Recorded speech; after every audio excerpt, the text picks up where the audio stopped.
All right. The instructions were to start talking. Good afternoon, everybody. My name is Noah Geisel. My listen talk is about why are these credentials different than all other credentials? Explaining learning mobility so that people might actually understand it. And I was really inspired by this from a recent white paper from Upskill America. And the line that really caught me was LER, Learning and Employment Records. LER leaders consistently over-index on communications about technical details, process, project progress, and governance structures rather than clear descriptions of how employers will benefit from LER platforms. As one of my mentors once told me, we're wise to show up, to shape how we show up based on for whom we show up. I want to create feedback there. And so I come from a culture where we have a tradition of oral storytelling rooted in this very principle. If you're familiar with the annual Passover Seder tradition that celebrates our people's liberation from slavery, we respond to the 4 questions in which we explain to 4 different childhood personas why might this night be different from all other nights. These 4 personas are the wise child, the wicked child, the simple child, and the child who does not yet know how to ask. And so adopting the same framework as a way of self-correcting for my own and others over-indexing and explaining learning mobility, I'm going to try and explain why this credentialing is different than all other credentialing. First, we have the wise child who asks, why is this different? What makes it special? What exactly are we doing here? To this child, I respond, these credentials are different because they're focused on serving the mobility of those learners with learning records that are just as mobile as the learners themselves. In other words, what if we could compile digital highlight reels of all of your amazing learning achievements? How cool would that be? And what if you could share it with others? How cool is that?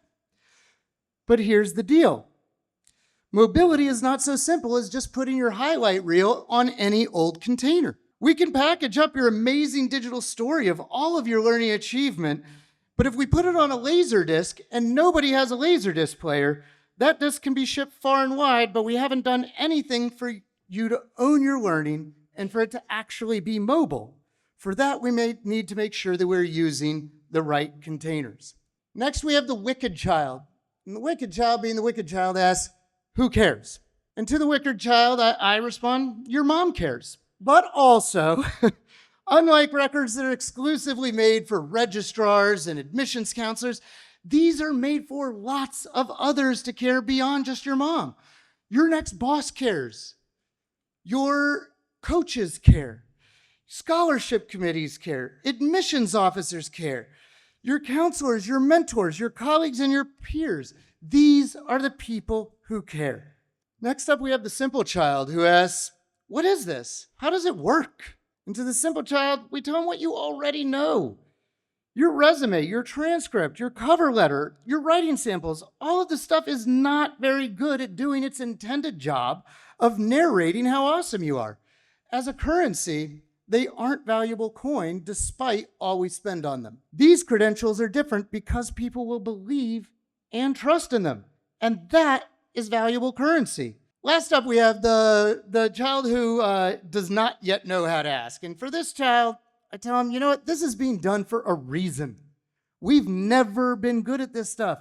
And we've historically been really bad at this, especially for underserved people who most need more equitable systems to do a better job for and with them. This stuff offers us a chance to do better, to recognize the harm that's been caused, and to heal by designing for a better future. One reason that we've never been good at discovering the proverbial needles in a haystack is because we have a long history of using tools that are more appropriate for discarding hay than for discovering needles.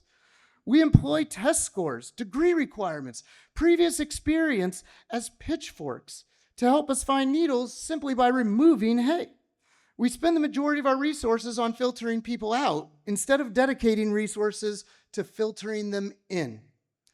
These credentials are different because they offer the transformational approach to ditch the pitchforks and ignore the hay altogether.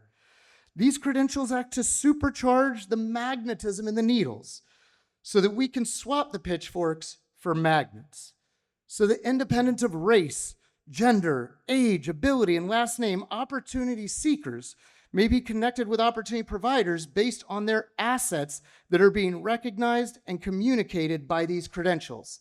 This is why these credentials are different, and that is a very big deal. Thank you.